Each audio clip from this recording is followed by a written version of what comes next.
All right, good morning. Happy Friday. We made it to the end of the week. That's kind of cool. On Monday, when we meet for lab, you'll turn in the hydrogen spectrum lab that we did on Monday.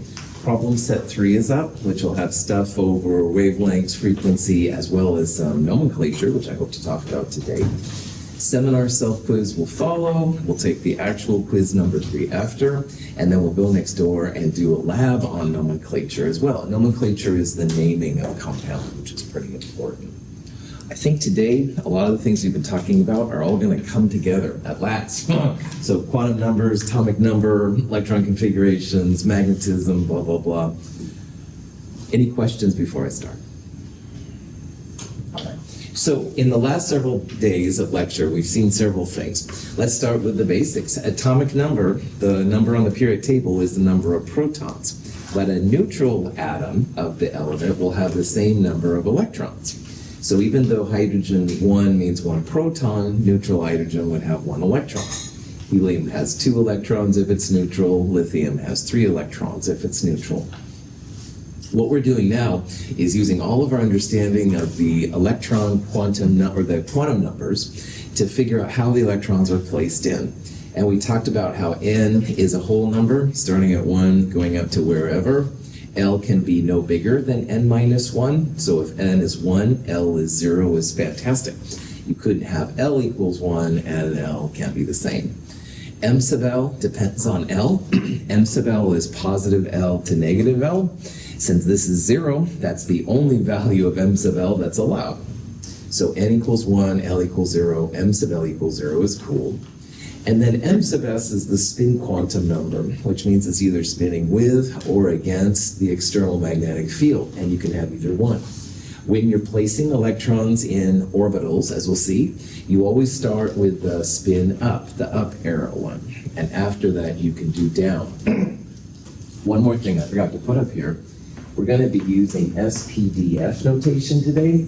Those correspond to L values. So S means L is 0, 1, 2, 3, etc. So in this notation right here, the number is the N and the letter is the L. So since N equals 1, that's why there's a 1 there. S means L equals 0. If it would have been L equals 1, it would have been P, stuff like that. The superscript represents how many electrons they can hold. And as we saw on Wednesday, when we did out the Pauli exclusion principle and listed all the different things, the punchline is that S's can hold up to 2 electrons, all right? And it doesn't matter what number's in front of the S, it's always going to be 2 electrons. So 1s, 2s, 3s, 10s, 2 electrons. And also we saw how the P's, when we get to L equals 1, the P's hold up to 6, the D's hold up to 10, etc., etc.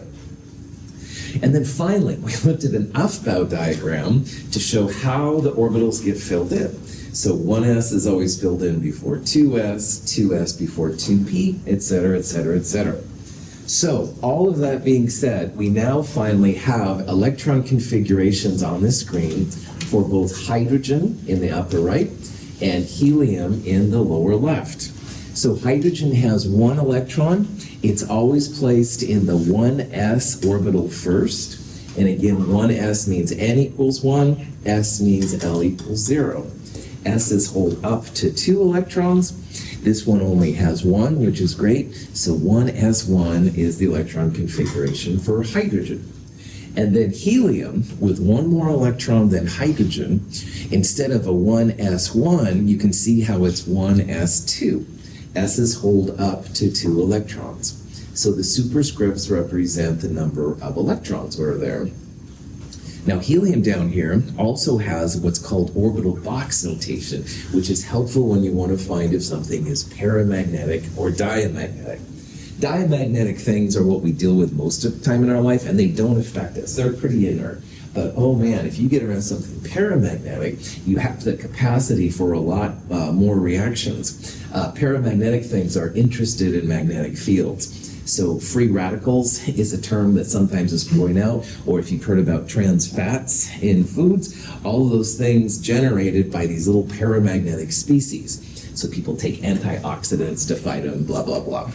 Now here I have the orbital box notation for hydrogen. It would literally be a box like we have here for helium, but with only one electron in it.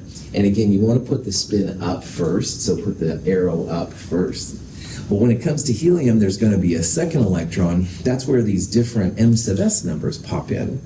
And the one against the field, which is usually represented as down, the one against the field then would be the second one placed down. Hydrogen has an unpaired electron. It has an up without a down, paramagnetic. All right, so really, if you have an individual hydrogen atom, you have to be careful. On the other hand, helium, you've seen people like at birthday parties, they suck it up and they talk like a chipmunk, right? Well, helium has an up for every down. It's a diamagnetic molecule. It's not going to mess with you in the same way that a paramagnetic thing will. So that's why, although I don't encourage you to do the helium thing, not that I've done it before, but anyway, it won't kill you automatically, anything horrible like that. Any questions on that? Okay, so what we're going to do now is just go through several of the first elements so you can see how the electron configurations work out. And the next one we're going to do is lithium. Now, lithium has 3 total electrons. And in the Aufbau diagram, or reading the periodic table as we saw on Wednesday, 1s is first, 2s is next, 2p after that, 3s, 3p, 4s, 3d, etc., etc. So lithium with 3 electrons has filled up the 1s orbital. There's no more combinations of NL, M sub L, and M sub S that work for that orbital. So at this point, we have to move up to the next orbital. Thanks for laying. Lithium would be 1s2, 2s1. And this is called spectroscopic sometimes, or SPDF notation. Most of the time, that's what we'll use. But the orbital box, like this one right here, you can see if there's going to be an electron by itself, up or down. And if even one electron is by itself, that makes the whole thing paramagnetic. So we consider lithium to be a paramagnetic system. Beryllium is number 4 on the periodic table, so that means 4 electrons in neutral beryllium. Notice that we're just kind of filling up the orbitals here. That 4th electron would pair up with the 2s. So you can see first it was up, then we put a down in there. No big deal. Every up electron has a down in beryllium. So beryllium is actually an element which is diamagnetic. It's 1s2, 2s2, or both of these are filled up. Pretty chill. Number 5 is boron. Number 5 has all the electrons of beryllium plus 1 more. And again, 1s and 2s are filled. S's always hold 2 electrons maximum. So now we start placing electrons in the 2p section. So boron has a 2p1 on top of beryllium. It has 5 total electrons. And again, with 1 unpaired electron like that, it's going to be paramagnetic. All right, it's not diamagnetic. We're going to do longer and longer electron configurations, but you can always count the number of superscript numbers to figure out how many total electrons you have, and then figure out which element you're at and stuff like that. Yeah. So for SPDF, for the amount of orbitals, it goes 1, 3, 5, 7, right? Yes, that's right. That's right. So the S's always have 1 orbital, one box. The P's always have 3 orbitals, 3 boxes. And you're right, D's have 5, F's have 14. You bet, man. Excellent. Other questions? Does this have anything to do with the magnetic properties of the element? Definitely. Yeah. The unpaired electrons are necessary if you want to have an attraction to a magnet. So if you had 1 atom, for example, of boron, this would definitely either cause an attraction or a repulsion to a magnet. There's a little bit more to it, though, than that, Brian. So, for example, lithium over here, lithium is paramagnetic, so an odd electron will do it. But in chapter 5, we're going to see that 2 lithium atoms actually have a preference to make Li2, like a dimer. So there's more to it than just this stuff right here. However, what we can say right now, you have one lithium atom all by itself, you bet it's going to be interested in a magnet. You bet. So an element does not need to contain iron or be ferrous to be magnetic. That's right. That's right. There's a lot more elements besides iron that have magnetic properties. Good, good, good. There's some that are more powerful than iron even. So, respect. Other questions? These are good questions. Now, carbon brings a twist in, which is kind of important. Carbon's number 6. It's in group 4A. And again, atomic number 6 means 6 protons, but we're interested in this discussion in the electrons, 6 electrons. So like before, 1s gets filled in first, then 2s, and like we saw with boron, 2p is after that.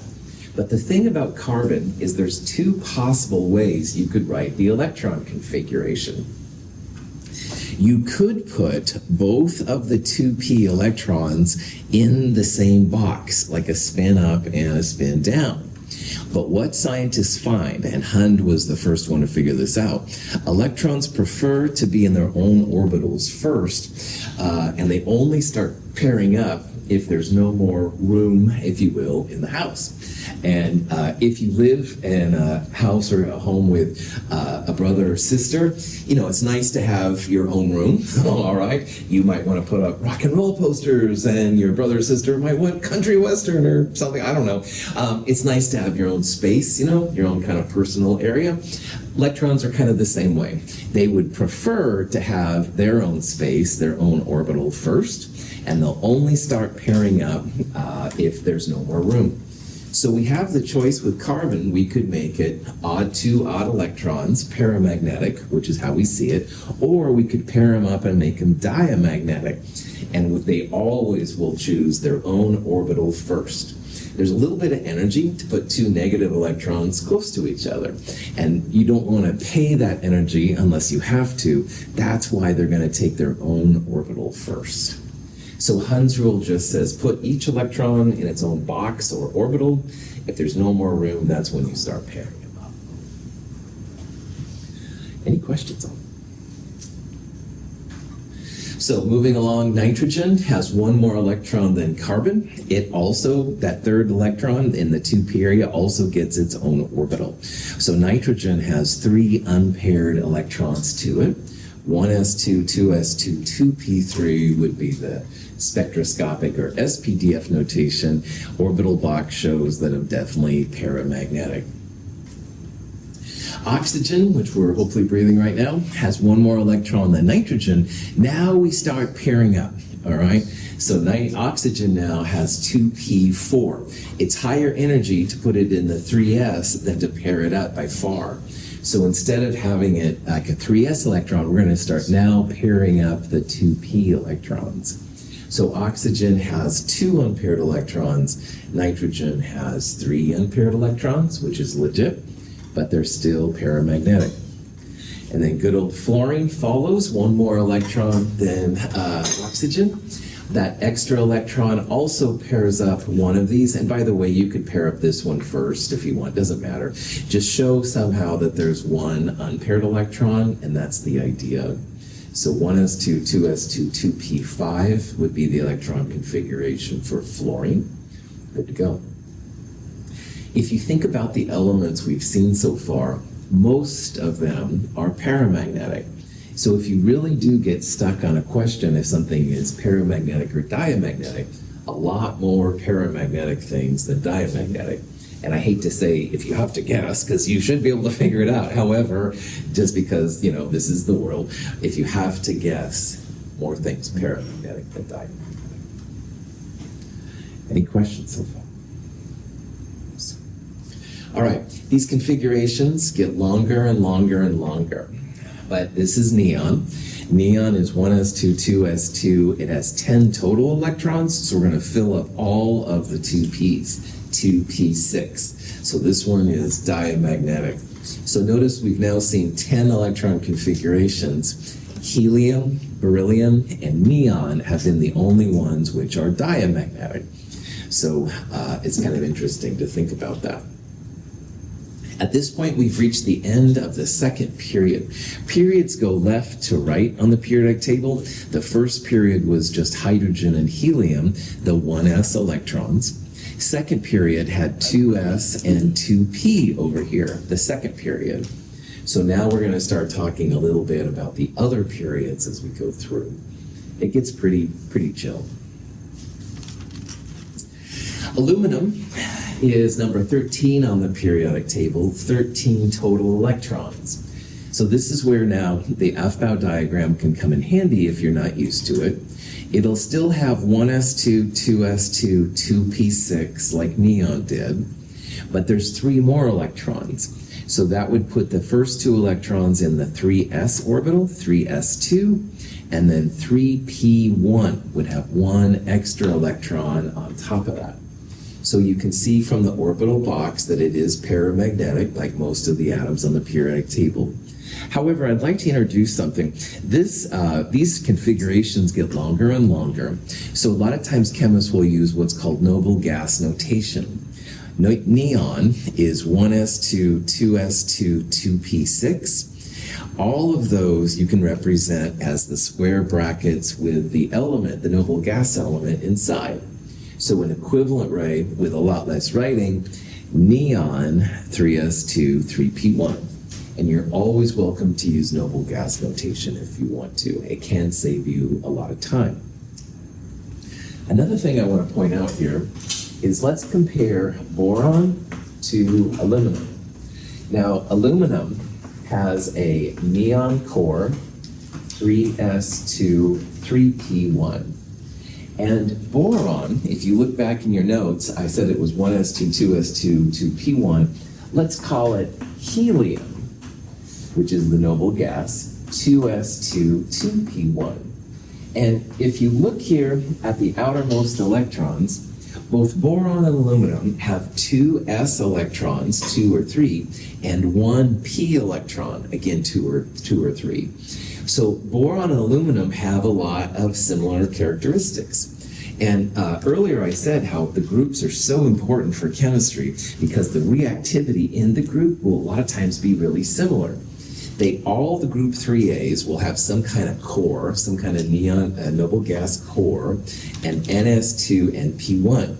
Some of them will have some d electrons, we'll talk about that in a little bit, but it's these outer electrons, that S2P1 configuration, that makes them all very similar. So boron, aluminum, gallium, indium, etc., they all have very similar reactivities because their outer electrons are similar. These outer electrons are going to be important when we get to chapter 4. So. Any questions on that? Phosphorus, group 5A, has 15 electrons. So instead of just 1 electron in the 3p, phosphorus has 2 more electrons on top of that. So it's going to be 1s2, 2s2, 2p6, 3s2, 3p3.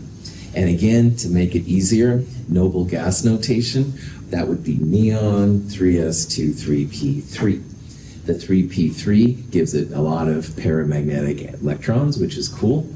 And again, everything in this group 5A is going to have similar kind of electron configurations. So nitrogen, which is right above phosphorus, nitrogen would have a helium 2s2, 2p3, while phosphorus has a neon 3s2, 3p3, and arsenic would have something similar under that, etc., etc., etc. So the reason why the groups are more important is because their outer electrons are similar, and that will create, most of the time, very similar patterns of reactivity we'll see. Kind of cool. Okay, here's a question you might see. The electron configuration for chlorine. Now, chlorine is 2 electrons past phosphorus, all right? Phosphorus is number 15, chlorine is number 17. So chlorine will have the same electron configuration as phosphorus, but with 2 extra electrons there in the 3p orbital.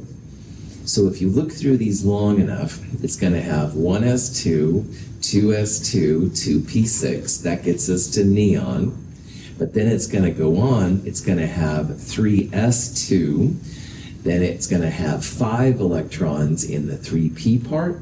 So answer B there looks pretty good. By the way, chlorine is only 1 electron away from argon, the nearest noble gas, but you can't use that for electron configurations. You have to go backwards. So if you're going to use the noble gas configuration for chlorine, it would also be neon 3s2 3p5, even though you're just 1 electron away from argon. Question? So it's going to be important here in our discussion here to know what a main group element is versus a transition metal and or lanthanide actinides. And this isn't the greatest periodic table of all time. However, if you look carefully, these 2 columns on the left, and helium, by the way, should be over there, there's kind of a blue hint to them. Those are called the main group elements, 1A and 2A. Now, 1A and 2A are more metallic. Also over here on the far right, these 6 columns have kind of a pink hue to them. Those are also main group elements. So on the periodic table, if you were using our American version, all of the A groups are main group elements. It's basically 1A and 2A, and on our periodic table, it would be 3A through 8A. And the main group elements have a little different reactivity than the other elements we're going to see. The transition metals is this kind of rectangular part here in the middle, all right? It's the B groups on our version of the periodic table. You can also use the numbers, but these have slightly different reactivities. They are similar to these 2 columns down here. The top level, these are called the lanthanides, and the bottom level there, those are called the actinides. And the difference in reactivity is mostly due to where the electrons go. These 2 columns, you're filling in s electrons. So we saw that lithium was a 2s1 and beryllium was a 2s2. Well, sodium is a 3s1 and magnesium has a 3s2. So you're filling in s electrons here. Over here, it's harder to see, but here you're filling in the p electrons. Again, they get so complicated, it's not as helpful, but this would be a p1, like boron was 2p1, carbon's 2p2, etc. The transition metals, you're filling in d electrons, and d electrons kind of have their own jam. We'll talk about some examples of d electron configurations here in a little bit. And lanthanides and actinides, you're actually filling in f orbitals.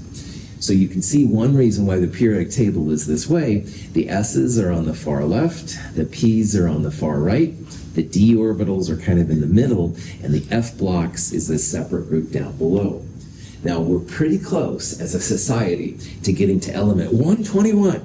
And oh, if we could, there would be even another line down here. It would be separate from these. It's the beginning of the G orbitals. And as a chemist, I get excited by things like that. They're not quite there yet, but I still hope that one of these days I'm going to see a new periodic table with another line down there. It's going to be the G electrons, but I digress. Too much caffeine this morning. Questions on? Yeah. So if they did add like a new layer, would there only be kind of new atoms or new elements in that layer, or would they reclassify some of them and shift them around? The former. We'll see here in a little bit that these things are all sequential, like 2p1, 2p2, 2p3. If you had a new group down here, at least according to current theory, you'd have 5g1 element first, then 5g2, 5g3, stuff like that. But again, that's just based on current theory, and maybe it'll change when we get down there too. Okay, so transition metals, lanthanides, and actinides. Transition metals, you start filling in the D block, the D electrons. Lanthanides and actinides, you start filling in the F block. Now, the period on the far left-hand side, these numbers right here, work really great for the S's and the P's.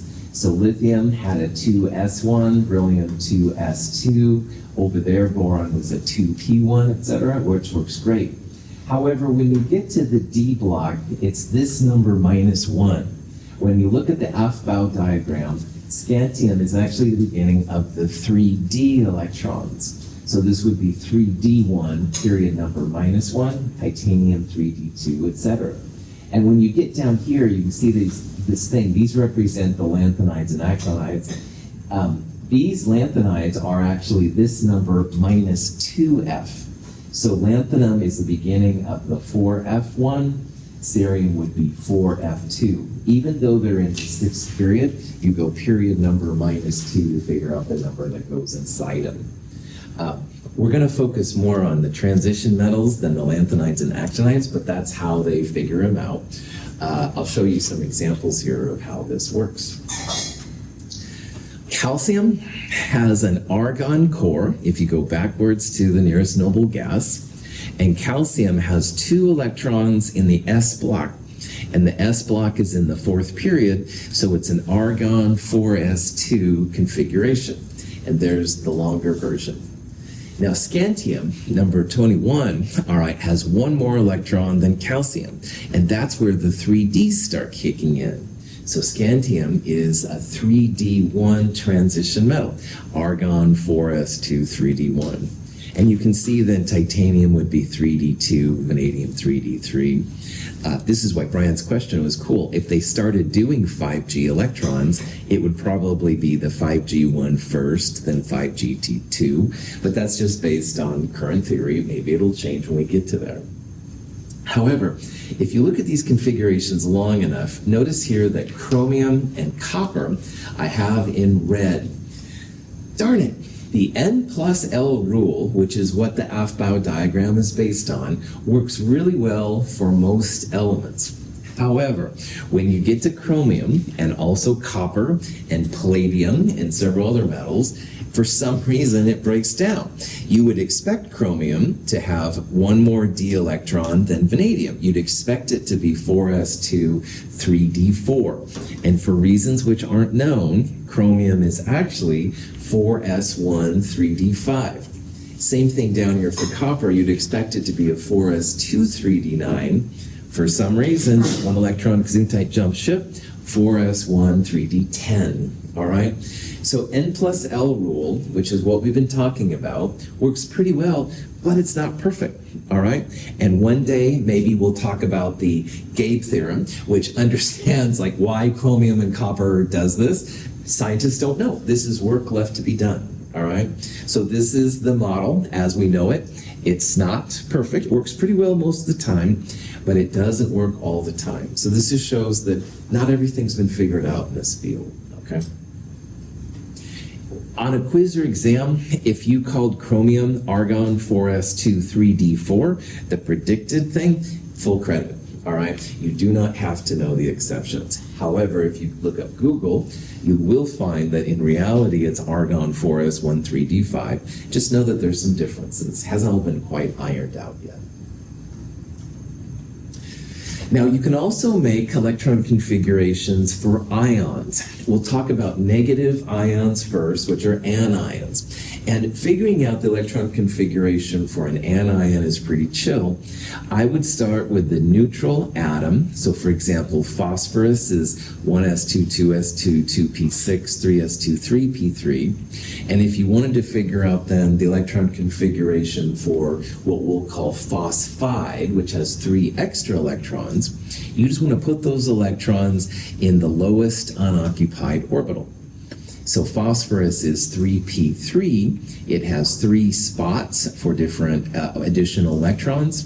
Phosphide would have a 3p6. You just add those electrons to the lowest unoccupied spot available. Notice that phosphide has filled orbitals all the way up. This is the electron configuration of argon.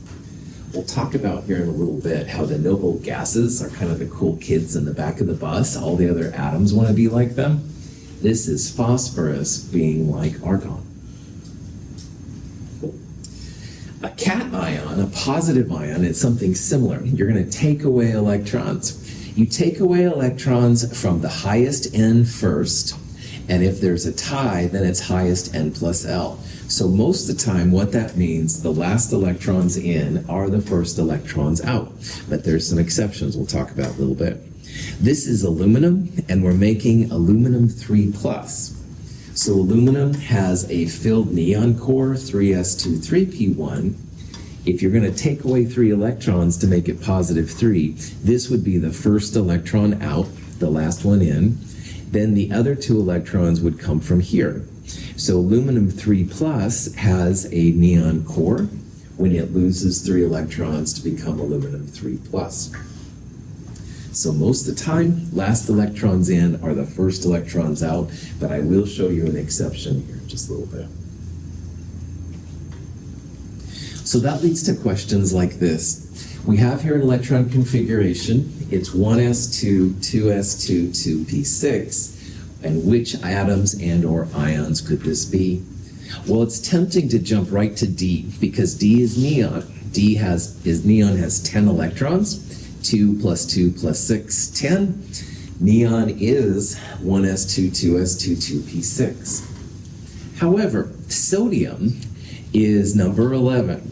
And if you take away an electron and you go backwards from 11 to 10, lo and behold, sodium plus also has a neon core for the ion. And oxygen is 2 steps away from neon. You can see that this is oxygen minus 2, so it needs 2 extra electrons.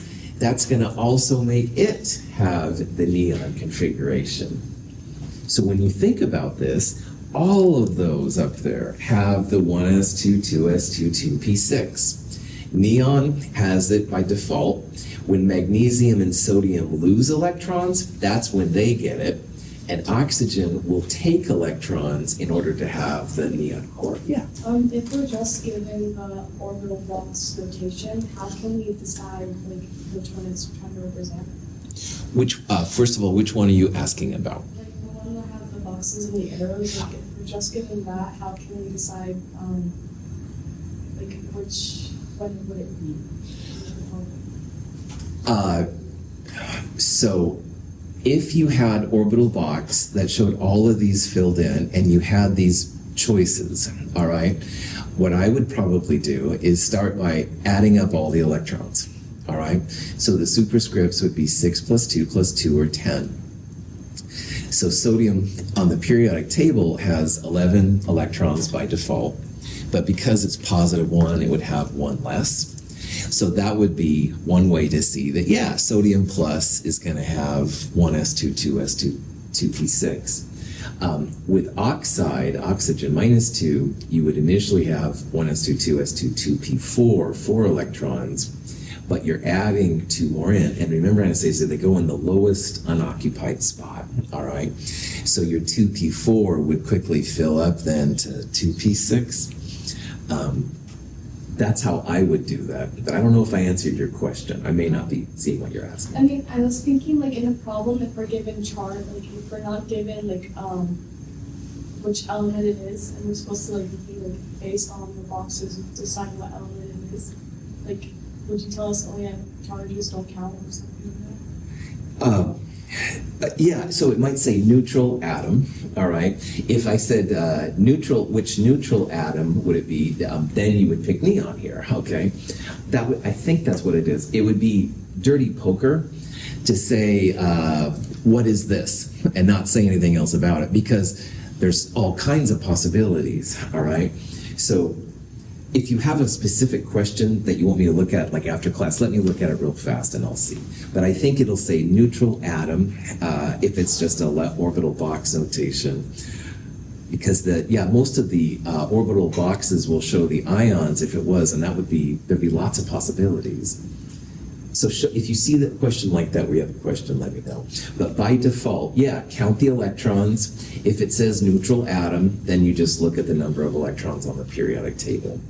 But if it was ions, hopefully they would give you a choice of possible candidates, and hopefully only one of them would be right.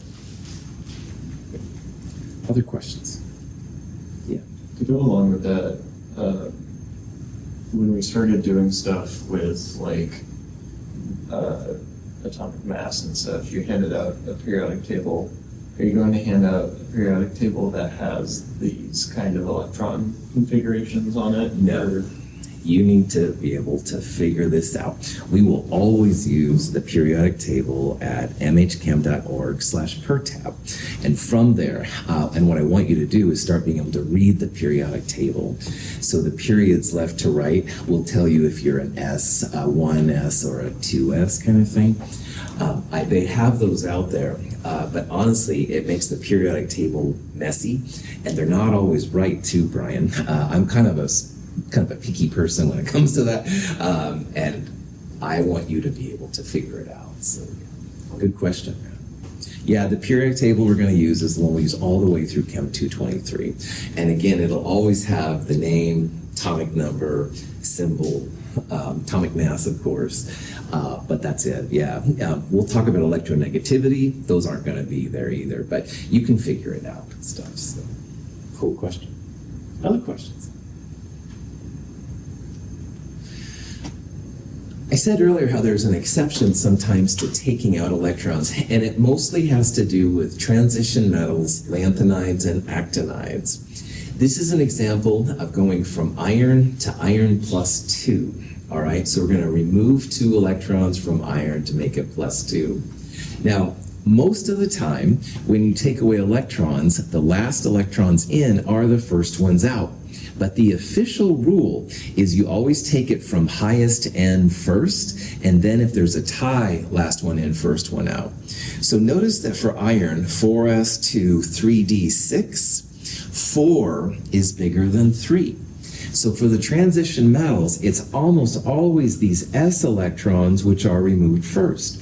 Iron plus 2 still has a 3d6 configuration.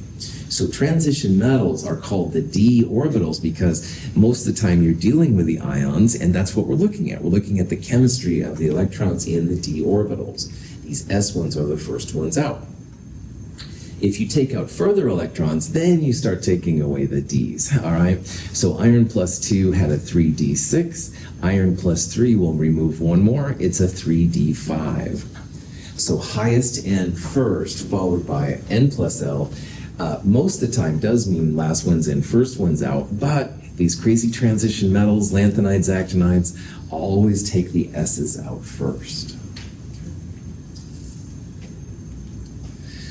This has incredible application when it comes to magnetism. Zinc, depending on the ion, you might have something magnetic or something diamagnetic. So zinc, normal zinc is 4s to 3d10, but zinc 2 plus, you're going to remove those 4s electrons first. Again, n equals 4 is higher than n equals 3. Zinc 2 plus is diamagnetic. But here was iron 2 plus over here with 4 unpaired electrons. That's very paramagnetic. And manganese 2 plus, again, 4s electrons out first, 5 unpaired electrons. So the magnetism of these d orbitals can get pretty crazy. So sometimes then you'll see questions like this. It says, what ion represents the following electron configuration? This might be getting closer to what Anastasia was asking earlier. Now, first of all, notice that you're starting with argon. There are no 4s electrons. And normally when you're filling in electrons, the 4s electrons get filled in first. So we have an ion. We have something with a charge. This thing has 2, 4, 5, 6, 7 3d electrons, 3d7. Calcium, even neutral calcium, stops at 4s2. So calcium 2 plus is not going to be a good viable thing. This would have an argon core. And the other one, which we can get rid of right away, is rhodium. Rhodium, which apparently has a really nice rose color. Rhodium is in 5 minus 1, the 4d electrons. So rhodium would be too big. It wouldn't have a 3d set. It would have a 4d set. So the rhodium's out, the calcium's out. It's going to be one of these 3. And what I would do, we saw that there were 7 d electrons. Let's just count over. Scantium was 3d1, 2, 3, 4, 5 to manganese, 6, 7 would be cobalt. So while neutral cobalt would have 4s2 3d7, If we took 2 electrons away from cobalt to make it cobalt 2 plus, those 4s electrons would be out of there. Cobalt 2 plus is going to have this configuration.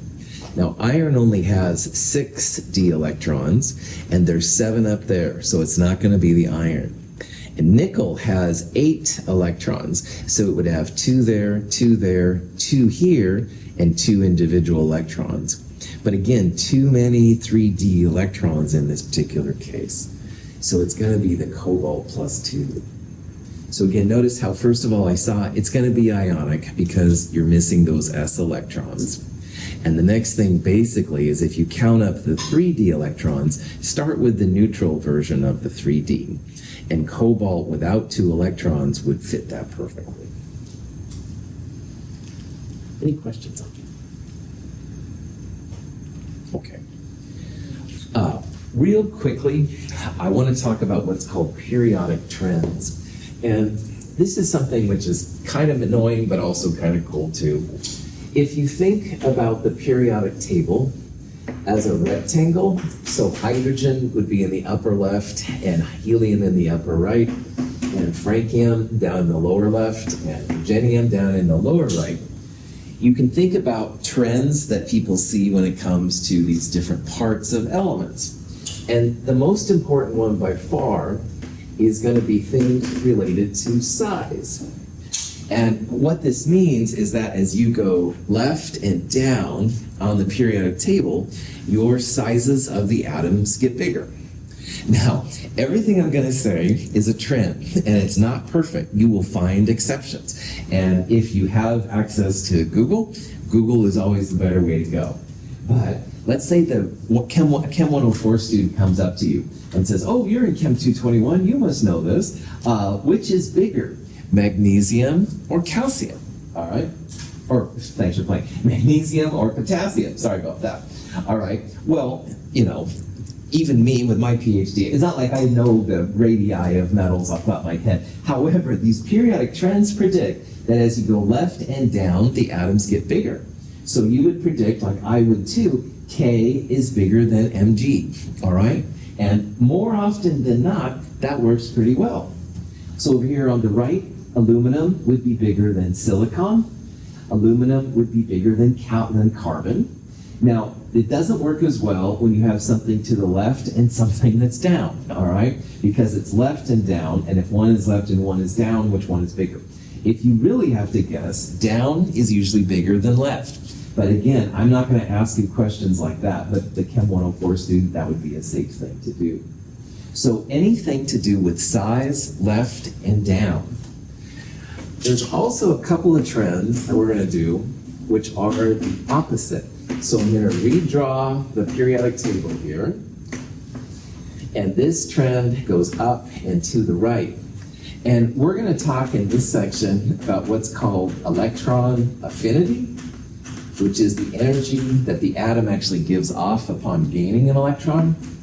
We're going to talk about ionization energy, which is the energy that you have to put in to take an electron away.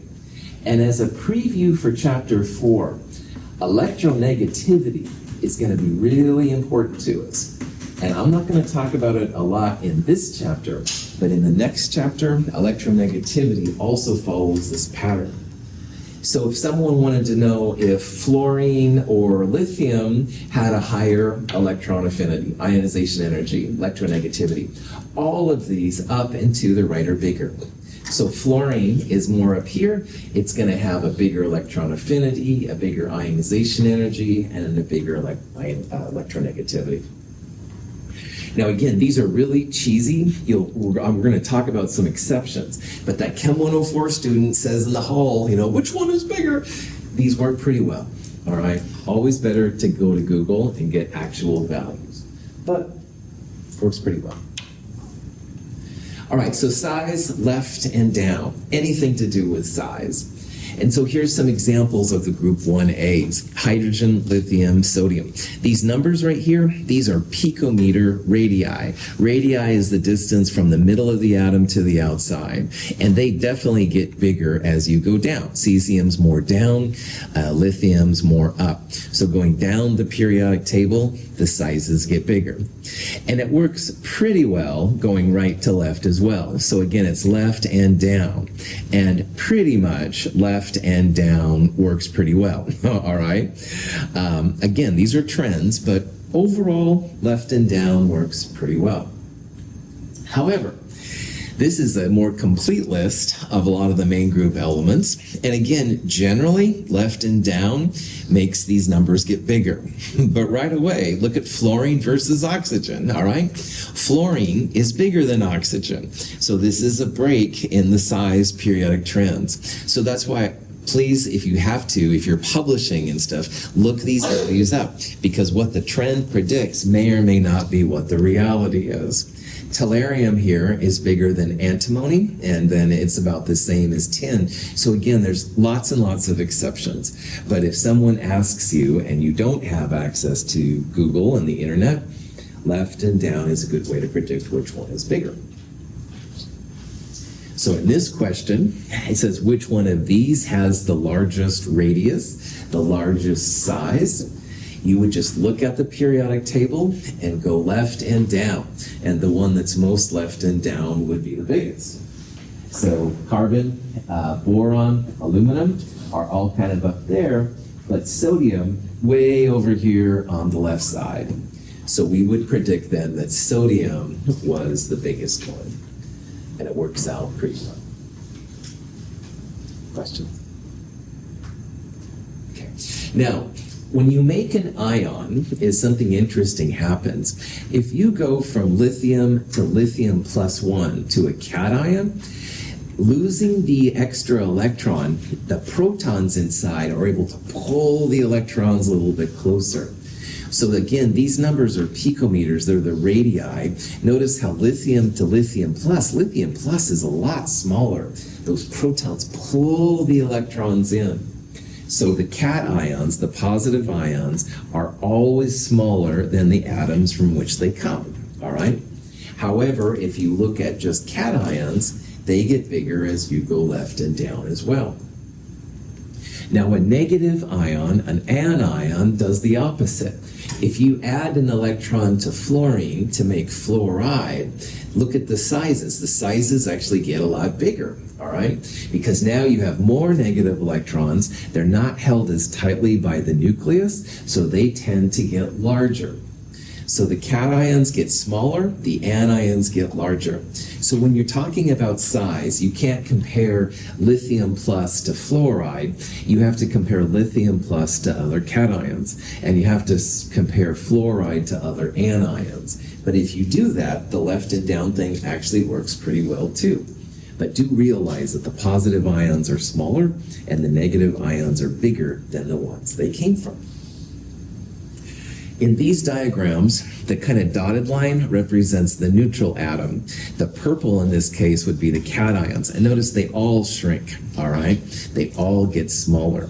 But generally, left and down, the cations follow the trend as well. These over here are anions. Notice that the yellow parts are all bigger than the dotted line they come from. So all of the anions are bigger, all right? And more or less, left and down works fairly well. Again, not perfect. Telluride is not as big as iodide, which doesn't make any sense. Actually, selenide isn't. Anyway, always look up your data, definitely. But again, someone asks you in the hall, you don't have access to the computer. Oh, yeah. The largest radius here would be left and down. Argon is most on the right. Chloride, sulfide, phosphorus is most left on the periodic table. So phosphorus would be phosphide there, and officially would be the most negative one. Okay, very quickly, ionization energy is the energy required to remove an electron. The first electron would be the first ionization energy. The second electron would be the second ionization energy. And generally, too, these increase up and to the right. So here are the noble gases. They're the top. And you can see that they go up, but there are ups and downs and stuff. Ionization energy is also messy. But if you have to make a prediction, up and to the right. Electron affinity, honestly, is a little messier even than that. It's the energy that you get out by adding an electron to an atom, all right? And again, more often than not, it's up and to the right, but it's messy. Now, negative numbers here mean energy is released. They're exothermic. And positive numbers, which are in here once in a while, like barium, positive numbers are endothermic. Don't worry about that. Just realize that if I was to ask you a question on electron affinity, up and to the right would be the way to find bigger ones. Sometimes they ask these on the MCAT. That's why I even include them. I really don't think they're that helpful, but that's above my pay grade, so no problem. So, up and to the right, electron affinity, ionization energy, and in chapter 4, electronegativity, left and down for anything associated with size. Questions on anything? Thank you for being here. All right, have a great weekend. I'll see you on Thursday.